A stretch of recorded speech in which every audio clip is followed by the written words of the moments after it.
Les projets structurels de la zone franche de Nouadhibou entrent dans des phases avancées, notamment en ce qui concerne les pôles du tourisme et de la pêche.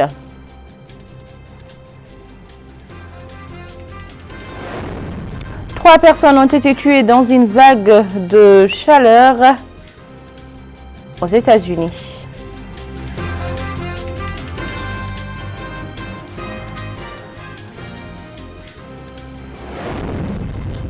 Et voilà, l'Organisation mondiale de la santé tire la sonnette d'alarme pour la 5e fois de son histoire. Merci de vous joindre à nous et nous ouvrons ce journal par la clôture de la Coupe du maire de Nouadhibou. Cette compétition sportive des moins de 15 ans a vu la participation de plusieurs équipes et associations des jeunes de la capitale économique. La municipalité de Nouadhibou envisage d'organiser ce tournoi annuellement pour encourager la pratique du sport. Et c'est un compte rendu de Bokar là-bas. La Coupe du maire de Nouadhibou a vécu. Les féris du ballon rond étaient nombreux à assister à la finale qui a tenu toutes ses promesses au stade municipal. Un public nombreux et un match de haut niveau. 6 équipes des quartiers de Reiran, Lassa, Salah, Tamarout, Tarhil et Bagdad étaient en compétition entre le 13 et 20 juillet pour remporter la Coupe du maire de Nouadhibou. La finale a opposé 2 équipes de quartiers populaires, Tarhil et Bagdad. À l'issue du match qui a duré 50 minutes, du fait qu'il ne concerne que la catégorie de 15 ans, c'est l'équipe de Bagdad qui a remporté le trophée avec un score de 2-0. Un trophée remis au capitaine de l'équipe des mains du maire de la commune de Nouadhibou, El Qassem El Bellali.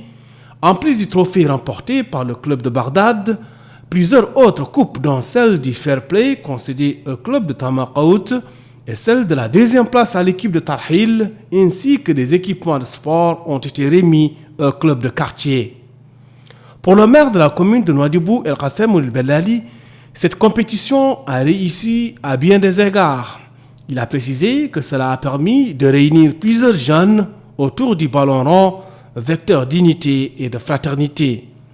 Il a en outre remercié les familles des jeunes footballeurs, ainsi que les conseillers municipaux, les clubs de quartier et le public venu nombreux pour encourager ces jeunes. Il a réitéré l'engagement de la commune de Nouadhibou à appuyer la jeunesse et promouvoir le sport. Le capitaine et l'entraîneur de l'équipe vainqueur du tournoi, en l'occurrence Bagdad, ont exprimé leur satisfaction, remerciant par la même occasion la commune de Nouadhibou et les pouvoirs publics qui ont assuré la réussite de la compétition.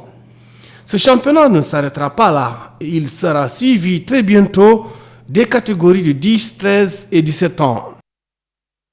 Et nous restons dans notre capitale économique Nouadhibou où l'autorité de la zone franche a lancé une série de projets visant à créer un développement intégré, notamment dans les pôles de la pêche et du tourisme. Ces projets font partie des efforts que la zone franche de Nouadhibou a entrepris pour renforcer la compétitivité économique de la ville et diversifier son potentiel d'investissement. Et c'est un reportage de Yedel Fall. Les côtes mauritaniennes sont réputées être l'une des plus riches au monde de par son importante zone de production halieutique due à des facteurs climatiques et géomorphologiques offrant des conditions très favorables. La pêche constitue un secteur majeur de l'économie mauritanienne par son apport en devises. L'autorité de la zone franche de Nouadhibou, consciente de l'intérêt capital de la pêche, s'est engagée dans la mise en place d'une stratégie globale pour le développement du secteur avec un objectif d'1,2 tonnes de petits pélagiques à l'horizon 2030. Le directeur général du développement de la zone franche de Nouadhibou, selon lui, les grands projets de voiries écrites résultent d'un plan de développement des infrastructures dont l'objectif est de bâtir un réseau routier interconnecté sur l'ensemble du territoire de la zone franche, et ce, afin de créer une dynamique entre les différents pôles d'attractivité et désenclaver les zones.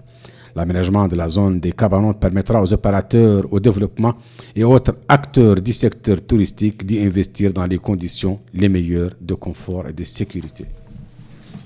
Une grande partie des États-Unis et de l'Europe assiste à une vague de chaleur qui a déjà tué 3 personnes aux États-Unis, atteignant des niveaux sans précédent et provoquant de nombreux incendies de forêt.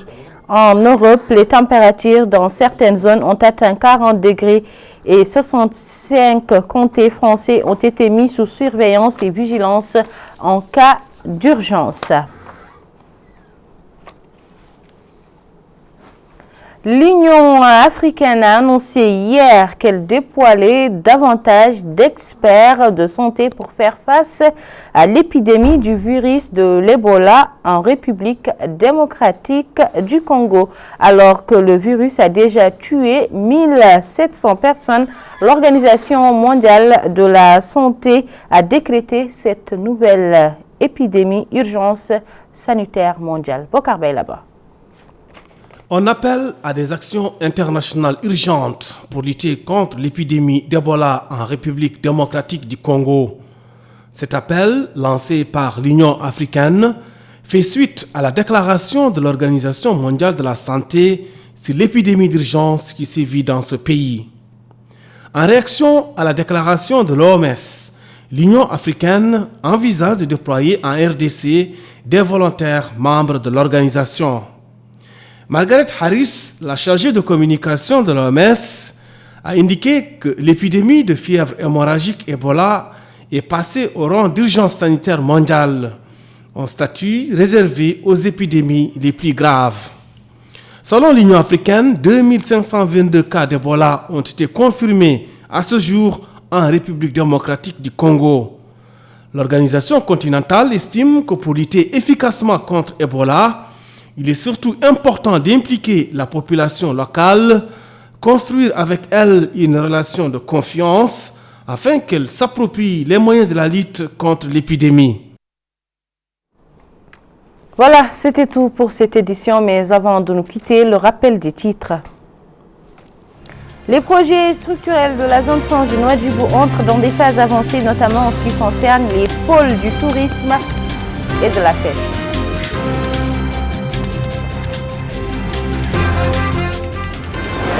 Trois personnes ont été tuées dans une vague de chaleur aux États-Unis.